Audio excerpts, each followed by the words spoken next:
What's up, guys? That Really Gross Guy here, and I am back, and I wanted to go over the three Warframes, the three non-primed Warframes that came out this year, and give you guys my opinions on the frames themselves, and by the end we'll pick a favorite, or at least I will pick a favorite.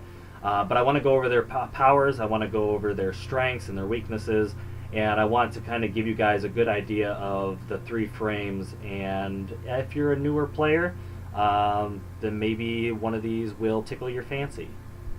So without further ado, let's get into it. I want to talk about Gaara.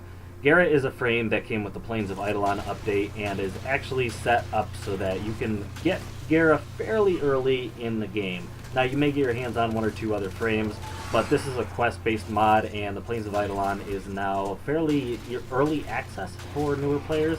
So this is a frame that you can look forward to if you're looking for a pretty good defensive frame. A frame that can lock down maybe a defensive point and even hold her own solo. One thing I do want to note real quick is Gaara actually has one of my favorite passives in the game right now. And it's fairly simple, but she does have the ability to kind of stun enemies anytime she's in the light. So if she's in the light, she basically reflects this light back and stuns enemies, leaving them open for finishers, which can be very, very good if you run any type of decent melee weapon with Gaara.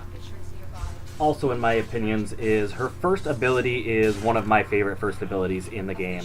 When you hold down her first ability, she does a awesome sweeping attack to some enemies, which is actually fairly powerful, and most of the time it does do a pretty solid knockdown to quite a wide area of enemies. Now, her third ability is actually pretty decent as well. It is kind of a confusing ability for the enemies, because the enemies will actually start firing their weapons at these mirrors that are revolving around them. They'll group up, they'll leave themselves pretty vulnerable, and if they do damage to these mirrors, they also subject themselves to some damage basically reflected back at them, which is pretty nice. So lastly, let's talk about her ult real quick. So this ability actually has seen a nerf fairly recently, which in my opinion has made this power much less useful. It is now destructible, which it never used to be. However, when it does get its little segments destroyed, it will damage enemies nearby. Also, nullifiers, when they walk into it, will no longer destroy the entire shield. It'll actually just break off in different segments. So that is a good plus for this ability. However, when it was invincible, it was very, very useful, and unfortunately I kind of have to dock some awesome points from this frame, because this fourth ability is a little bit lackluster than many other frames in the game. Alright, so next up we're going to talk Herro. Herro is the priest frame. Herro had, and this is going to tack a little bit of brownie points on for Herro, but one of my favorite quests in the game. He also has the incredible ability to double up on his overshields, and you can find yourselves with easily a few thousand. I think my loadout is set up so I can have over 2,000 with my overshields. Also paired with his ability, you can build him a number of different ways that can really suit your playstyle. For instance, one of my builds, I actually have him using his first ability to tie down the enemies, keep them stuck in one location, and then I pull out my sniper rifle and I easily pick up some shots. Paired with one of his other abilities we will talk about, it actually will regenerate your energy very, very easily, which will keep your energy pool maxed out, so you can keep on casting your abilities one after another.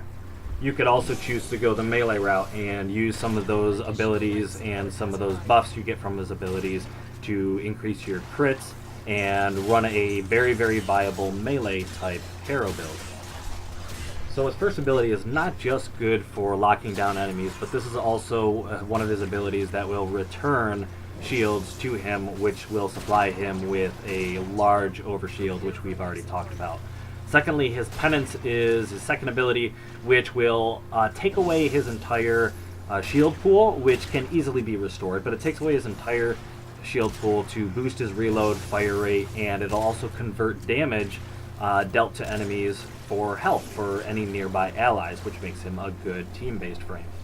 And his third ability is one of my favorites, because this is where you can get huge regens to your energy And this also works for your allies that are nearby, which is fantastic. Not to mention, any headshots done while this ability is active will actually restore a significant amount of additional energy for you and your allies.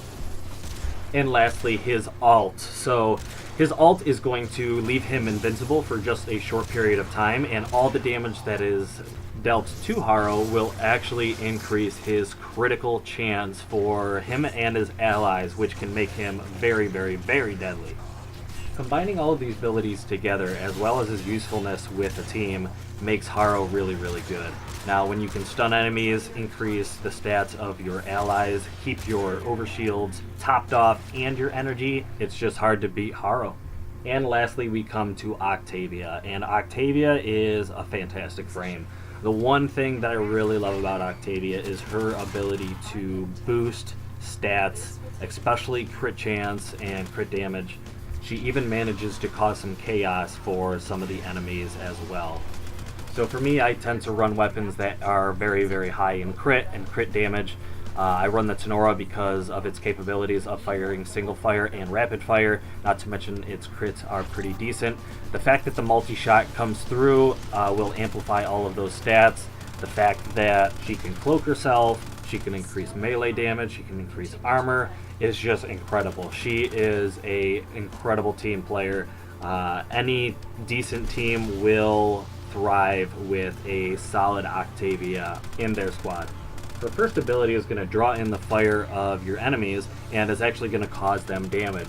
The best thing about this is this ability can be paired with her second ability as a decoy. So enemies will basically be confused by this roller rolling around. They'll fire at it, they'll deal damage to basically themselves, and it's really just an excellent way to kind of crowd control some of your enemies while dealing damage to them without you physically having to fire upon them. Her third ability is going to be where you start laying on the buffs. This is where you're going to get your armor bonus, your speed bonus, multi-shot bonus, and your melee damage bonus as well. So if you're trying to increase your damage output, then Octavia is a pretty good way to go. Or if you just need someone to come along in your party and help you out with damage output, then find yourself a decent Octavia to help you do that. Bring along some weapons that are going to benefit from her multi-shot bonus, and maybe even the melee if you're going to go that route. Keep in mind that if you're going to crouch in the rhythm, you are also going to get a cloak, which can be very beneficial and is actually fairly lengthy. And don't forget her ultimate. It's going to help with the mallet's damage output, and it's also going to increase your total damage output that you can deal with your loadout. The one downside I can see to Octavia is the fact that she is going to take a toll on your energy because her abilities work best together. Alright, so these are the three frames that came out in 2017, and if you are wondering which frame out of these three should I get, now I feel like all three of these absolutely have their uses, and while I love Octavia and her ability to get those stats boosted, and I love Gaara because of her defensive capabilities, I have to go with Herro. Herro can be built in a couple different ways that totally fit my playstyle personally, and I feel like his ability to lock down a room, keep himself survivable, and deal quite a bit of damage just totally fits the way I like to play Warframe. He is a frame that I find myself just playing over and over again. I rarely find myself getting frustrated or getting burnt out while I'm playing as Herro. Now, like I said, I do have two different builds for Herro. One of which is more of a ranged support where I use my sniper rifle and the ability to restore energy to pick off headshots, get some enemies kind of stuck with his first ability, and keep some shields coming my way and some energy going out for all of my allies. If I need to, I keep a very dependent secondary on me and a decent melee weapon so that I can revert back to his close combat abilities. And what I mean by close combat abilities are utilizing his ability to regenerate his abilities, and same thing is stun enemies when I need them stunned. For me, playing this way actually keeps me alive very, very easily. But I also rarely find myself struggling when I use his other loadout, which is a melee type loadout. So for this loadout, I like to get up and close and personal. I like stunning enemies. I like keeping my ability to restore my energy, keep my overshields high, and I like to keep close. I like to run my melee weapon through as many enemies as quickly as possible to keep my energy up, which will allow me to, number one, keep recasting his first ability, and number two, make sure I have enough energy to basically set up my energy refund ability after I've run out. Alright guys, so that's going to be it from me. If you guys would like to see more videos like this, I'm trying something a little bit new on the channel. Coming into the new year, I'm going to be doing fewer videos, but I'm going to be increasing the quality. I want to do some stuff that is going to stay relevant and also get a little bit more creative with some of my videos. I would love to continue to do some fashion frame type stuff with, let's say, Tenogen content, or even do a little bit of fashion frame / build stuff with you guys in the future. So that is going to be it for me. Thank you guys so much for watching, and I hope to see you guys again in the next episode. Blow!